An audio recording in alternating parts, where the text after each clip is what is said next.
Subscribe कीजिए education planet YouTube channel को और बेल आइकन को दबाइए लेटेस्ट एजुकेशन और टेक वीडियोस सबसे पहले देखने के लिए।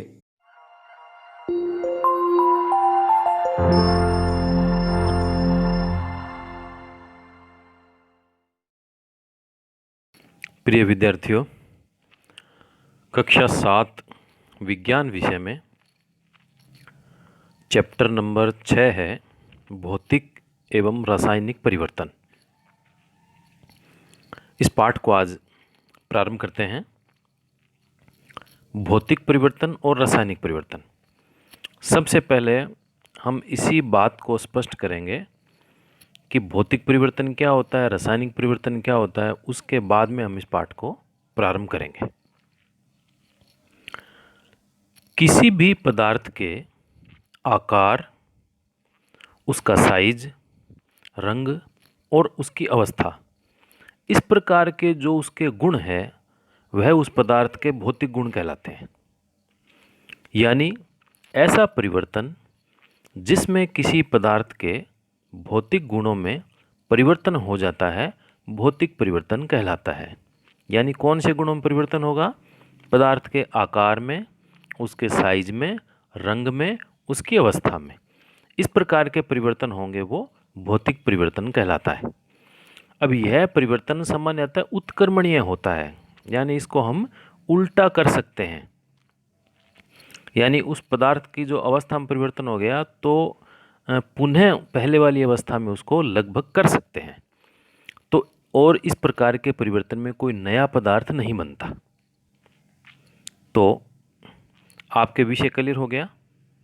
भौतिक परिवर्तन, पदार्थ का आकार, साइज, रंग और अवस्था ये उसके भौतिक गुण कहलाते हैं। और इस प्रकार के परिवर्तन जिसमें किसी पदार्थ के भौतिक गुणों में परिवर्तन हो जाता है वह भौतिक परिवर्तन कहलाता है। अब बात करते हैं हम रासायनिक परिवर्तन की। अब रासायनिक परिवर्तन में क्या होता है? ऐसा परिवर्तन जिसमें एक अथवा एक से अधिक नए पदार्थ बन जाते हैं रासायनिक परिवर्तन कहलाता है। और इस परिवर्तन को रासायनिक अभिक्रिया भी कहते हैं। एक छोटे से उदाहरण के साथ में दोनों को हम देखेंगे और उसके बाद में हम इस पाठ को आगे बढ़ाएंगे। हमने भौतिक परिवर्तन की बात की। मान लीजिए आप कक्षा में पढ़ रहे हैं और आपके अध्यापक चाक का उपयोग करके और उसमें आपको पढ़ा रहे हैं। तो आप उस चाक का चूरा ले लीजिए और उसमें आप थोड़ा पानी मिलाइए। तो पानी मिलाने के बाद में उसकी एक पेस्ट बन गई। आप फिर से उसको चाक के रूप में किसी सांचे में उसको डाल दीजिए और उसको सुखा दीजिए। तो जो पहले चाक थी उसका फिर से रूप परिवर्तन हो गया, उसका पाउडर बन गया। आपने उसमें पानी मिलाया और उसको उसी साइज में बना के सुखा दिया, फिर से चाक बन गई। तो ये परिवर्तन कौन सा हुआ? भौतिक परिवर्तन हुआ। जो चाक थी पूरी उसका चूर्ण बन गया, पाउडर बन गया और फिर से उसकी चोक बन गई। तो इसको क्या कहेंगे? भौतिक परिवर्तन। इसके बाद में एक दूसरा उदाहरण लेते हैं। हमने दूध से दही बना दिया। अब इसमें क्या हुआ? परिवर्तन हो गया और एक नया पदार्थ बन गया। दूध था, एक नया पदार्थ क्या बन गया? दही बन गया। और हम फिर से उसको दूध नहीं बना सकते, यानी उत्क्रमणीय परिवर्तन यह नहीं होता है। दही बन गया तो उसको दूध में परिवर्तित नहीं किया जा सकता।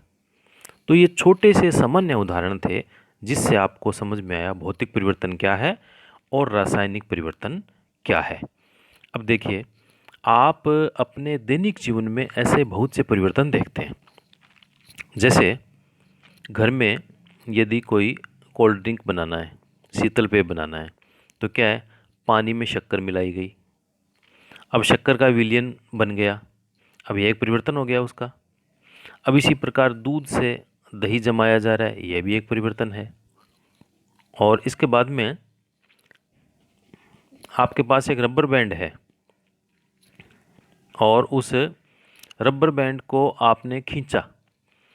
तो अब पहले रबर बैंड की जो स्थिति थी और उसके बाद में आपने उसको खींचा, तो अब दूसरी जो उसकी स्थिति बन गई खिंचाव के साथ में, वह भी उसका परिवर्तन हुआ।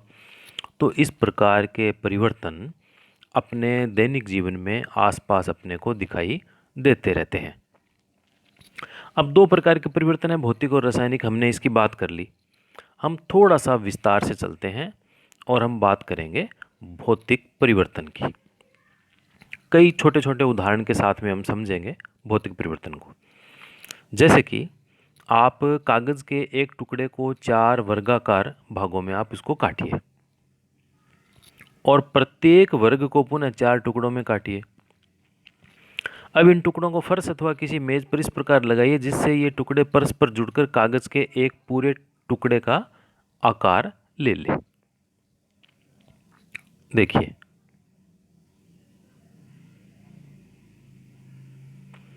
यह है कागज़ का पूरा एक टुकड़ा था, हमने इसके 4 टुकड़े काटे। हमने इसका टुकड़ा ये 1, ये 2, ये 3, ये 4 टुकड़े काटे। अब ये चौथा टुकड़ा है, इसके फिर हमने 4 टुकड़े काट लिए। इसको हम देंगे 4.1, 4.2, 4.3 और 4.4। अब ये हमने इसको पूरे इस प्रकार के टुकड़े काट लिए। अब आप बताइए इसके कागज़ के कोई गुणों में परिवर्तन हुआ है? इसके रूप में परिवर्तन हो गया, लेकिन कागज़ तो कागज़ ही है। और इस प्रकार का जो परिवर्तन है वह भौतिक परिवर्तन का उदाहरण है। हम और बात करते हैं भौतिक परिवर्तन की। जैसे हमने पहले चौक का उदाहरण दिया था कि चौक का पाउडर बन गया और उसमें आपने पानी मिलाया और उसकी पेस्ट बना ली और इसको आपने चौक के आकार में आपने उसको सांचे में डाल लिया, बेल कर आपने सुखा लिया, फिर से चौक बन गई। एक तीसरा उदाहरण और देखते हैं। हम कोई कांच या प्लास्टिक के कटोरे में थोड़ी बर्फ़ लेंगे। कांच या प्लास्टिक के कटोरे में थोड़ी सी हम बर्फ़ ले लेंगे और बर्फ़ के थोड़े से भाग के पिघलने तक बर्तन को धूप में रखेंगे। यानी एक बर्तन है जिसमें हमारे पास एक बर्फ़ का टुकड़ा है, उसको हमने धूप में रख दिया और थोड़ी सी बर्फ़ पिघल गई। अब उस बर्तन में क्या होगा? बर्फ़ का टुकड़ा भी है और बर्फ़ का पिघला हुआ पानी भी है। अब इस कटोरे को हम हिमकारी मिश्रण, अब हिमकारी मिश्रण क्या होता है? बर्फ़ और नमक। बर्फ़ और नमक में हम इसको रख देंगे। अब थोड़ी देर के बाद में फिर से जो बर्फ़ का पानी बना था वह फिर से बर्फ़ बन जाएगा। अब उसका परिवर्तन हुआ, लेकिन फिर से हमने उसको बर्फ़ के रूप में वापस परिवर्तन कर दिया, यानी उत्क्रमणीय परिवर्तन है। तो यह भी एक भौतिक परिवर्तन हुआ।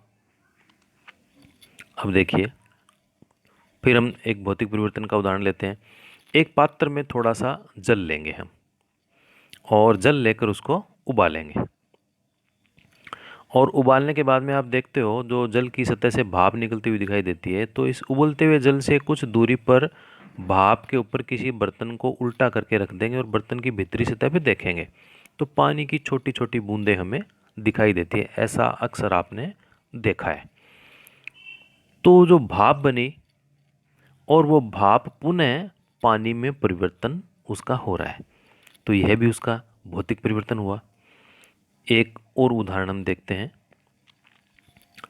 अब एक उपयोग किए जा चुके लोहे की आरी, लोहे को काटने के लिए जो एक लंबी सी आरी होती है, तो जो लोहे की आरी है उसका ब्लेड, जो उसकी लंबी पट्टी होती है जिसमें जो भाग काटने में काम आता है उसका, तो उस ब्लेड को हम चिमटे से पकड़ेंगे और ब्लेड के खुले सिरे को, एक सिरा हमने चिमटे से पकड़ रखा है जो दूसरा सिरा खुला है, उसको हम आग में, यानी जो कोई गैस है, स्टोव है या उसकी ज्वाला पर रखकर हम उसको गर्म करेंगे।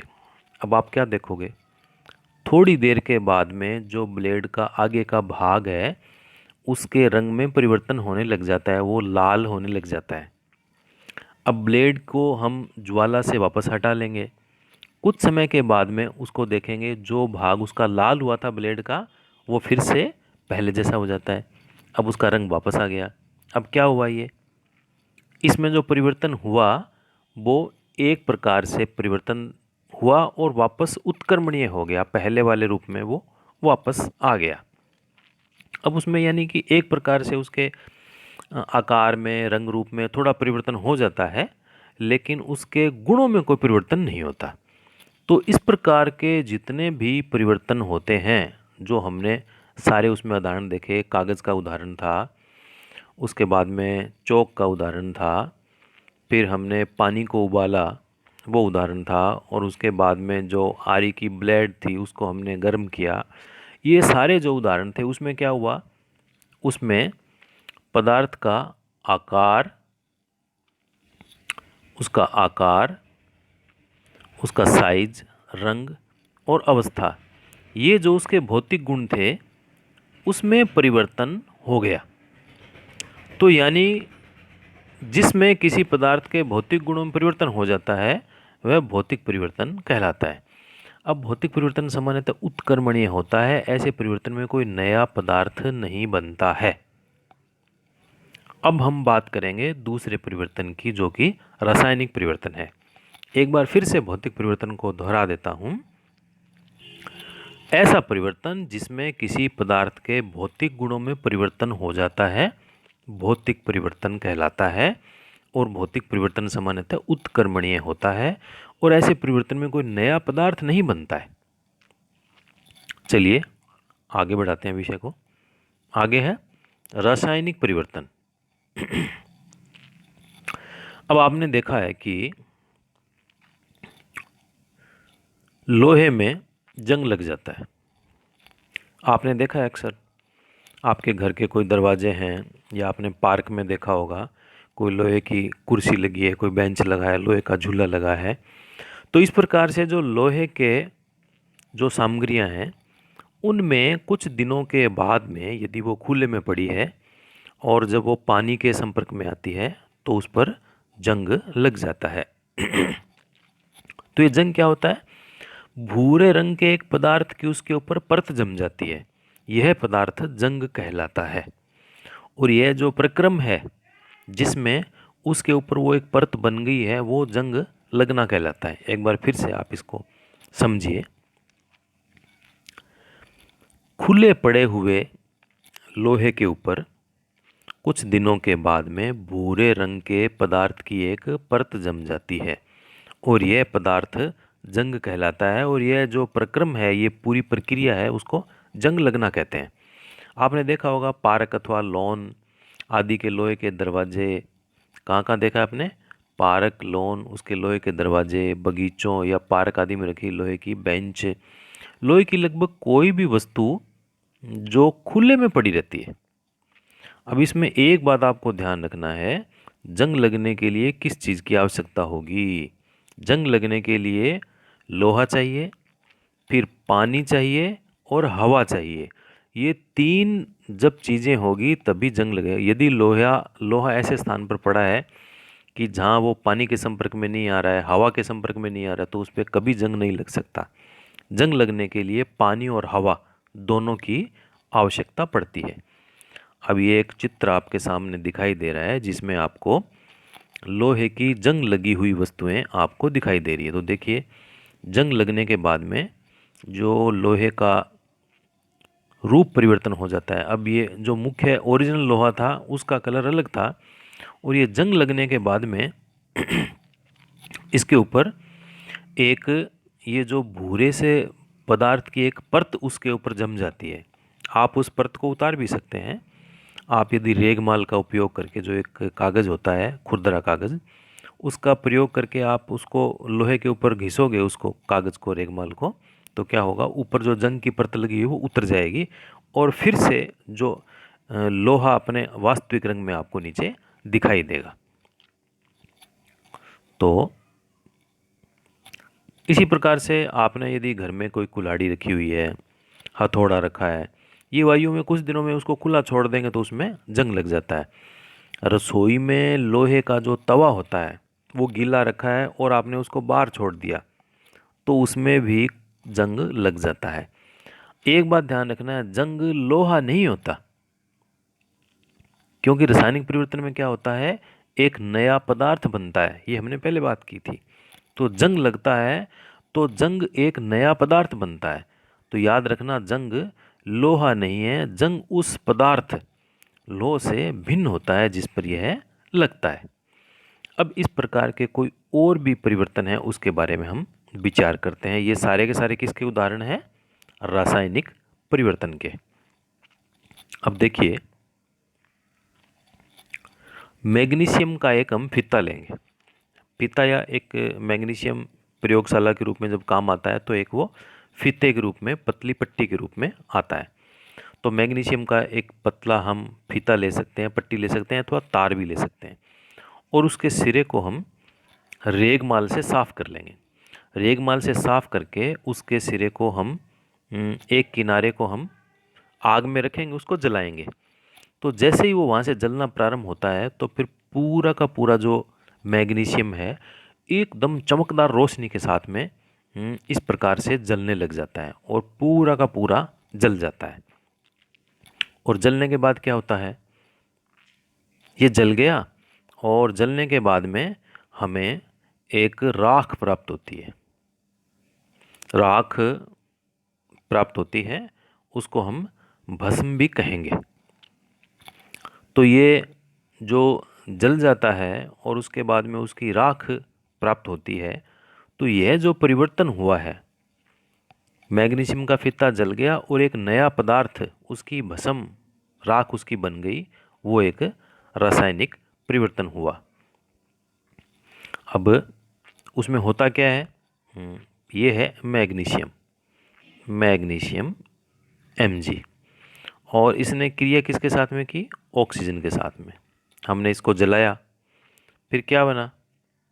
एक नया पदार्थ बन गया MgO, मैग्नीशियम ऑक्साइड। अब इसमें आपको ध्यान रखना, ये जो इसमें तीर का निशान लगाया जाता है, इसका अर्थ बनना या हो जाता है कि रसायन की जब समीकरण लिखते हैं तो उसकी एक प्रकार की ये तरीका होता है। तो मैग्नीशियम और ऑक्सीजन, इसकी क्रिया हुई, जला वो, और मैग्नीशियम ऑक्साइड एक नया पदार्थ बन गया। तो यह हुआ एक रासायनिक परिवर्तन। अब देखेंगे आप, जो मैग्नीशियम ऑक्साइड की जो हमें प्राप्त हुई है, जो भस्म हमें मिली है, उसको हमने जल के साथ में उसको हमने मिलाया और ये मिश्रण बन गया, यानी जलीय विलयन बन गया। अब इसको हम अच्छी तरह से हिलाएंगे और हिलाने के बाद में इस मिश्रण को लाल और नीले लिटमस पत्थर से परीक्षण करेंगे। हमने इससे पहले का जो पार्ट था उसमें हमने जो लाल लिटमस, नीला लिटमस, इसके बारे में हमने अच्छी तरह से उसमें हमने बात की थी। तो अब ये क्या करेगा? लाल और नीला लिटमस के साथ उसका प्रयोग करेंगे तो ये क्या करेगा? यह लाल लिटमस को नीला कर देगा। अब नीला कैसे करेगा, ये आप इसको समझिए। हमने जब इसको जल में घोला, यानी भस्म को जब हमने जल में घोला तो एक नया पदार्थ बन गया। और ये नया पदार्थ क्या बना? हमें मिला क्या था वहाँ से? Magnesium oxide. और हमने उसको जल में घोल दिया, H2O में हमने इसको घोला, तो एक नया पदार्थ बन गया। नया पदार्थ क्या बना? MgOH2। ये नया पदार्थ बन गया।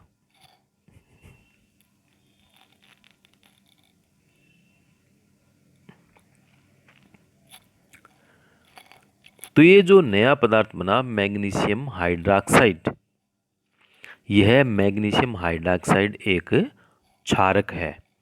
अतः मैग्नीशियम ऑक्साइड एक नया पदार्थ बना जो मैग्नीशियम के जलने पर बनता है, और मैग्नीशियम हाइड्रॉक्साइड एक अन्य नया पदार्थ बना जो मैग्नीशियम ऑक्साइड को हमने पानी में घोला तो बना। तो ये रासायनिक परिवर्तन हुए और रासायनिक परिवर्तन में एक नए पदार्थ का निर्माण हुआ।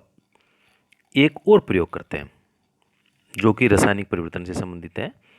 हम कांच के एक गिलास या कटोरे अथवा चौड़े मुंह की बोतल में लगभग आधा कप पानी लेकर उसमें 1 चम्मच कॉपर सल्फेट या नीला थोथा को कॉपर सल्फेट भी कहते हैं, इस विलयन में तनु सल्फ्यूरिक अम्ल की कुछ बूंदें मिलाएंगे। तो हमें नीले रंग का एक विलयन मिल जाएगा। अब एक परखनली अथवा कांच की छोटी बोतल में विलयन का थोड़ा सा नमूना हम बचा कर रख लेंगे और जो शेष विलयन है उसमें एक कील अथवा उपयोग किए जा चुके ब्लेड का एक टुकड़ा हम उसमें डाल देंगे और लगभग आधे घंटे तक प्रतीक्षा करेंगे। उसके बाद में विलयन के रंग को देखेंगे। अब देखिए किस प्रकार से हमारे सामने दृश्य आएगा। ये देखिए, ये हमने कॉपर सल्फेट का विलयन बनाया और उसके बाद में हमने इसमें लोहे की कील या ये यूज की हुई ब्लेड है ये हमने इसके अंदर डाल दी और ब्लेड डालने के बाद में इसका जो रंग है वो परिवर्तन हो गया। जो विलयन नीला था वह विलयन हरा हो गया। अब ये हरा विलयन कैसे होगा, यह रासायनिक परिवर्तन कैसे हुआ, अब इसके बारे में हम बात करते हैं। अब इसमें एक क्रिया होती है। अब क्रिया कौन सी होती है? आयरन सल्फेट बनने के कारण से हमें लोहे की कील पर भूरा निक्षेप या तांबे की परत के कारण से होता है, जो एक अन्य नया पदार्थ है और इस अभिक्रिया को हम निम्न प्रकार से व्यक्त कर सकते हैं। देखिए, हमने विलयन बनाया था copper sulphate CuSO4, copper sulphate या नीला तोता। इसमें हमने विलयन में डाला लोहा। अब लोहा डालने के बाद में क्या हुआ, इसमें बन गया FeSO4 फेरस सल्फेट, ये हरे रंग का। और क्या हुआ, हमें मिल गया कॉपर भूरे रंग का। तो ये जो नीले तोते का विलयन था कॉपर सल्फेट का, उसमें हमने पुरानी ब्लेड या हमने लोहे की कील यानी ये जो फेरस है वो हमने लोहा डाला। लोहा डालने के बाद में एक नया पदार्थ बन गया फेरस सल्फेट और हरे रंग का विलयन बन गया। फेरस सल्फेट का रंग हरा होता है और हमें साथ में कॉपर अलग से प्राप्त हो गया। तो ये परिवर्तन में क्या हुआ, एक नया पदार्थ बन गया। तो ये परिवर्तन हुआ रासायनिक परिवर्तन। एक और प्रयोग हम देखते हैं जो रासायनिक परिवर्तन का प्रयोग है।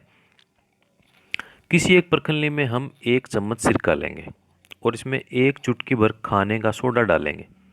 अब जैसे ही हम उसमें खाने का सोडा डालेंगे तो बुदबुदाहट की आवाज़ सुनाई देगी और गैस के बुलबुले बाहर निकलते हुए दिखाई देंगे। अब देखिए, ये हमने इसमें सिरका डाला हुआ था और इसमें हमने खाने का सोडा ऊपर से डाला। ऊपर से डालने के बाद में क्या हुआ, बुदबुदाहट की आवाज़ आएगी और उसमें से एक गैस निकलेगी। अब इसमें अभिक्रिया क्या होती है, हमने सिरके में खाने का सोडा यानी sodium hydroxide, sodium hydrogen carbonate हमने उसमें डाला तो कार्बन डाइऑक्साइड गैस बनी और एक अन्य उसमें से पदार्थ बन जाता है। अब इसको हमने, ये जो गैस बनी है उसको हमने चूने के पानी में से हम उसको गुजारेंगे। ये जो प्रयोग है उसमें उस गैस को चूने के पानी से गुजारने की इसमें व्यवस्था की हुई है। तो चूने के पानी को कार्बन डाइऑक्साइड गैस दूधिया कर देती है। तो ये जो परिवर्तन होता है कार्बन डाइऑक्साइड और चूने के पानी के बीच की जो अभिक्रिया होती है, तो इसमें कार्बन डाइऑक्साइड और ये जो चूने का पानी है ये दोनों क्रिया करते हैं और एक नया पदार्थ कैल्शियम कार्बोनेट यह बन जाता है। तो जब कार्बन डाइऑक्साइड को चूने के पानी में प्रवाहित किया जाता है तो कैल्शियम कार्बोनेट बनता है जिससे चूने का पानी दूधिया हो जाता है। और चूने के पानी का दूधिया हो जाना कार्बन डाइऑक्साइड का एक मानक परीक्षण है। अब आगे के जो चैप्टर है उसमें इसका एक और उपयोग हमारे सामने आएगा। अब ये जितने भी क्रियाकलाप थे इस सब में हमने क्या देखा, मैग्नीशियम का हमने फीते को जलाया, हमने कॉपर सल्फेट के विलयन में हमने लोहे की कील या ब्लेड को हमने डाला और अभी हमने जो सिरके में हमने डाल के और कार्बन डाइऑक्साइड हमने गैस का निर्माण किया था। तो ये जितने के जितने सारे के सारे परिवर्तन थे उसमें क्या हुआ, नया पदार्थ बना और यही बात हमने कही थी कि वह परिवर्तन जिसमें एक अथवा एक से अधिक नए पदार्थ बनते हैं रासायनिक परिवर्तन कहलाता है। रासायनिक परिवर्तन को रासायनिक अभिक्रिया भी कहते हैं। आपके बात क्लियर हुई है? अब रासायनिक परिवर्तन हमारे जीवन में अत्यधिक महत्वपूर्ण है। सभी नए पदार्थ रासायनिक परिवर्तनों के परिणाम के से ही होते हैं। उदाहरण के लिए भोजन का पचना रासायनिक परिवर्तन है, फलों का पकना रासायनिक परिवर्तन, अंगूरों का किण्वन आदि विभिन्न रासायनिक परिवर्तनों के कारण से ही होता है। जितनी भी दवाइयाँ बनती है, औषधि बनती है, वो भी एक रासायनिक अभिक्रिया की एक श्रृंखला के रूप में ही उनका निर्माण होता है। जैसे प्लास्टिक और डिटर्जेंट्स को रासायनिक अभिक्रियाओं के द्वारा ही बनाया जाता है। वास्तव में प्रत्येक नए पदार्थ की खोज रासायनिक परिवर्तनों का अध्ययन करके ही की गई थी। अब हमने देखा कि रासायनिक परिवर्तन में एक या एक से अधिक नए पदार्थ निर्मित होते हैं। जो नए उत्पाद है, जो पदार्थ हैं, उनके अतिरिक्त रासायनिक परिवर्तन में निम्न घटनाएं भी हो सकती है। नए पदार्थ बनने के साथ में कौन कौन सी घटनाएं हो सकती है? उष्मा, प्रकाश अथवा किसी अन्य प्रकार के विकिरण, उदाहरण के लिए पराबैंगनी का ये भी निर्मुक्त हो सकती है, यानी बाहर निकल सकती है, अवशोषित हो सकती है। ध्वनि का उत्पन्न हो सकता है, ध्वनि उत्पन्न हो सकती है। गंध में परिवर्तन हो सकता है अथवा किसी नई गंध का बनना हो सकता है। रंग में परिवर्तन हो सकता है। तो यानी नए पदार्थ तो बनेगा, उसके साथ में रासायनिक परिवर्तन में ऊष्मा निकल सकती है, प्रकाश निकल सकता है, ध्वनि हो सकती है, आवाज़ आ सकती है, कोई गंध में परिवर्तन हो सकता है, कोई नई गंध बन सकती है, उसके रंग में भी परिवर्तन हो सकता है, कोई नई गैस बन सकती है। तो इस प्रकार के कुछ अन्य उदाहरणों पर हम विचार करते हैं। जैसे हमने इसमें भी देखा कि मैग्नीशियम के फीते का जलना एक रासायनिक परिवर्तन है। कोयला, लकड़ी अथवा पत्तियों का जलना भी रासायनिक परिवर्तन है। वास्तव में किसी भी पदार्थ का जलना एक रासायनिक परिवर्तन है। जलने के साथ सदैव ऊष्मा का उत्पादन होता है, ये आप ध्यान रखोगे। पटाखों का विस्फोट एक अन्य रासायनिक परिवर्तन है। आप जानते हो ऐसे विस्फोट से ऊष्मा, प्रकाश, ध्वनि और अरुचिकर गैसें उत्पन्न होती है जो वायुमंडल को प्रदूषित करती है। इसलिए आपको पटाखे न चलाने की सलाह दी जाती है। अब देखिए, आप जब भोजन सामग्री बासी हो जाती है अथवा सड़ गल जाती है तो उसमें दुर्गंध आने लगती है। क्या होता है? जब भोजन सामग्री बासी हो जाती है अथवा सड़ जाती है, गल जाती है, तो उसमें से दुर्गंध आती है।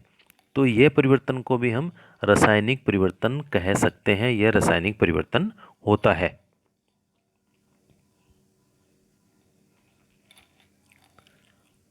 अब आगे हम विषय को बढ़ाते हैं। आपने देखा होगा कि बाज़ार से यदि आप सेब लेकर आए हो और आपने सेब को काटा और काटने के तुरंत बाद आपने उसको नहीं खाया, आपने उसको रख दिया, तो उसमें क्या होता है? सेब हमने काट लिया तो जो कटा हुआ टुकड़ा हमने कुछ देर तक रख दिया तो उस पर भूरे रंग का वो हो जाता है। यह जो उसका रंग में परिवर्तन हुआ है वो क्या है? एक रासायनिक परिवर्तन है। इसी प्रकार का परिवर्तन आलू के साथ भी होता है, बैंगन के साथ में भी इस प्रकार का परिवर्तन होता है। तो ऐसी प्रत्येक स्थिति में रंग का परिवर्तन वास्तव में किसी नए पदार्थ अथवा नए पदार्थों के बनने के कारण से होता है और इस प्रकार के सारे परिवर्तन रासायनिक परिवर्तन होते हैं। अब देखिए, हमारा जो पिछला चैप्टर था अम्ल, क्षारक और लवण वाला, उसमें हमने देखा था कि किस प्रकार से अम्ल और क्षार को मिलाने से उनको उदासीन किया जाता है। तो ये जो उदासीनीकरण की क्रिया होती है वह भी एक रासायनिक परिवर्तन है। अब हम इसमें बात करते हैं कि लोहे में जंग का लगना। लोहे में जब जंग लगता है तो यह एक जो परिवर्तन है वो रासायनिक परिवर्तन ही होता है, जिसकी हम पहले चर्चा कर चुके हैं। अब यह एक बहुत बड़ी समस्या है, लोहे में जंग लगना। और आप जानते हो कि लोहे का उपयोग कोई पुल है, जहाज, कार, ट्रक ट्रक इत्यादि ये जो सामग्री है इसको बनाने में बहुत बड़े स्तर पर किया जाता है। तो यह जो लोहा के ऊपर जंग लगता है यह धीरे धीरे उसे नष्ट कर देता है और जंग लगने के कारण जो हानि होती है वो बहुत बड़ी होती है। अब जंग लगने की प्रक्रिया क्या होती है उसको हम एक समीकरण के साथ में देखिए कैसे समझते हैं। ये है लोहा और इसके साथ में ऑक्सीजन। ये ऑक्सीजन मिल गई वायु से और जल। एक बात का ध्यान रखना आप, लोहे के जंग लगने के लिए ऑक्सीजन और पानी दोनों चाहिए। दोनों में से एक की भी उपस्थिति अगर नहीं रहेगी तो लोहे के जंग नहीं लग सकता। अब इस क्रिया के बाद में क्या होता है, आयरन ऑक्साइड बनता है Fe2O3। अब जंग लगने के लिए ऑक्सीजन और जल अथवा जल वाष्प हो सकते दोनों की उपस्थिति अनिवार्य होती है। वास्तव में यदि वायु में आर्द्रता की मात्रा अधिक हो अर्थात नमी अधिक हो तो जंग जल्दी लगता है। हम जंग लगने से रोकथाम कैसे कर सकते हैं? अब लगता किस लिए है? हवा और पानी के कारण से लगता है। तो लोहे का संपर्क यदि हम हवा और पानी के साथ नहीं होने देंगे तो जंग नहीं लगेगा।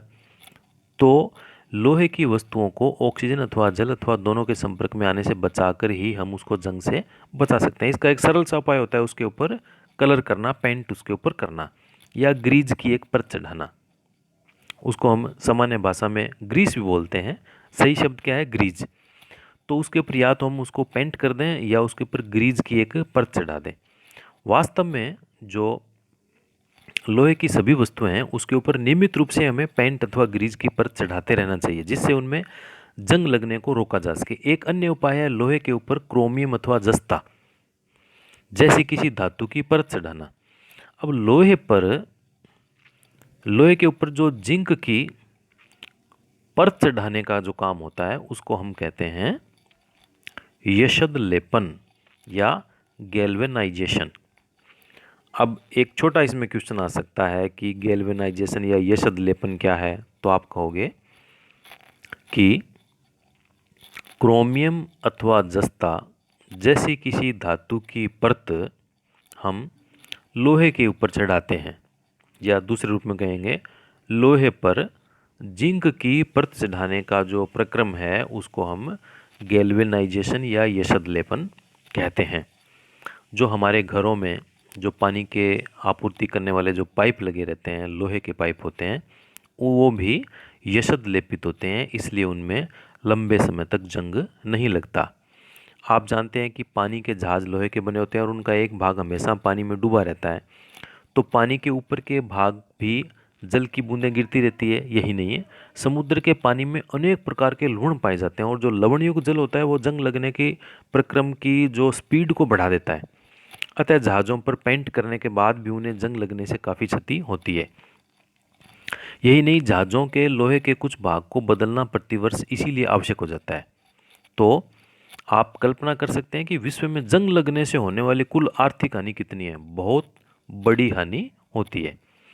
अब स्टेनलेस स्टील लोहे में कार्बन और क्रोमियम, निकेल तथा मैग्नीज जैसी धातुओं को मिलाकर बनाया जाता है, इसमें जंग नहीं लगता।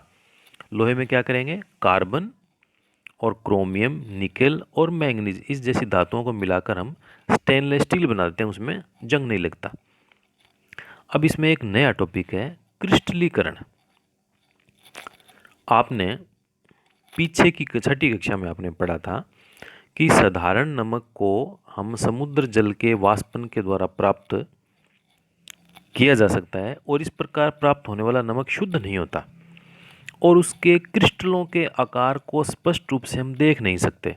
तथापि किसी पदार्थ के शुद्ध क्रिस्टल उनके विलयन से प्राप्त किए जा सकते हैं और यह प्रक्रिया क्रिस्टलीकरण कहलाती है। यानी क्रिस्टलीकरण किसे कहेंगे, किसी पदार्थ के विलयन से उसके शुद्ध क्रिस्टल को प्राप्त करना क्रिस्टलीकरण की क्रिया कहलाती है। यह भौतिक परिवर्तन का एक उदाहरण है। तो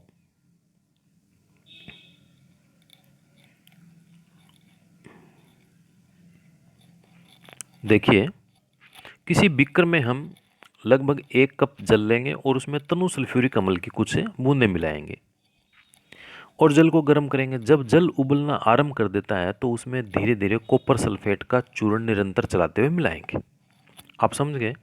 हमने 1 कप जल लिया और उसमें तनु सल्फ्यूरिक अम्ल की कुछ बूंद मिला दी और जल को हमने गर्म किया। जब जल उबलना आरंभ हो गया तो उसमें धीरे धीरे कॉपर सल्फेट का चूर्ण हमने थोड़ा थोड़ा डाला, थोड़ा चूर्ण डाला और उसको हम मिलाते रहे। अब कॉपर सल्फेट का चूर्ण इस प्रकार थोड़ा थोड़ा हम तब तक मिलाते रहेंगे जब तक कि उसमें और कॉपर सल्फेट घोलना संभव न हो। और इस प्रकार जब ये विलयन बन गया तो उस विलयन को फिल्टर पेपर की सहायता से हम छान लेंगे और इसे ठंडा कर लेंगे। जब विलयन ठंडा हो रहा हो तो उसे हिला डुलाकर या अन्य किसी प्रकार से उसको छेड़ेंगे नहीं हम। कुछ समय के बाद विलयन को देखेंगे तो आपको हमें इसमें कॉपर सल्फेट के क्रिस्टल दिखाई देते हैं। यदि नहीं दिखाई दे रहे तो थोड़ा सा हमें और प्रतीक्षा कर सकते हैं, हमें वो क्रिस्टल दिखाई देने उसमें लग जाएंगे। तो आपने जो भौतिक और रासायनिक परिवर्तनों के बारे में पढ़ा, तो अपने आसपास दिखाई देने वाले परिवर्तनों को भौतिक और रासायनिक परिवर्तनों के रूप में आप पहचानने का आप उसमें प्रयास करें। तो इस प्रकार से हमारा ये भौतिक और रासायनिक परिवर्तन का जो पाठ था वो अभी संपन्न हुआ है। रासायनिक परिवर्तन, रासायनिक अभिक्रिया, क्रिस्टलीकरण, यशद लेपन, भौतिक परिवर्तन, जंग लगना, ये सारे के सारे जो बिंदु थे, ये सारे के सारे बिंदु अच्छी प्रकार से इसमें स्पष्ट हो गए हैं। और ये जो पाठ था उसमें हमने उस सारांश के रूप में उसकी बात करें तो हमने इस पाठ में सीखा कि परिवर्तन 2 प्रकार के हो सकते हैं, भौतिक अथवा रासायनिक। भौतिक परिवर्तन में पदार्थों के भौतिक गुणों में कुछ परिवर्तन होते हैं। इन परिवर्तनों में कोई नया पदार्थ नहीं बनता और ये परिवर्तन उत्क्रमणीय हो सकते हैं, पुनः पहले वाला पदार्थ बन सकता है। रासायनिक परिवर्तनों में नए पदार्थ बनते हैं और कुछ पदार्थों को क्रिस्टलीकरण के द्वारा उनके विलयनों से शुद्ध अवस्था में प्राप्त भी किया जा सकता है। तो इस प्रकार से एकदम हमारे सामान्य जीवन से जो जुड़ा हुआ पाठ है उसको हमने पढ़ा और हम हमारे जीवन में भौतिक परिवर्तन, रासायनिक परिवर्तन, ये हम हर क्षण इसको देखते रहते हैं। तो निश्चित रूप से आपने इस पाठ को पूरे आनंद के साथ में और जिज्ञासा के साथ में आपने इस पाठ को पढ़ा है, आपने समझा है। इसका जो नेक्स्ट वीडियो आएगा उसमें हम इस पाठ के प्रश्न उत्तर के बारे में हम चर्चा करेंगे।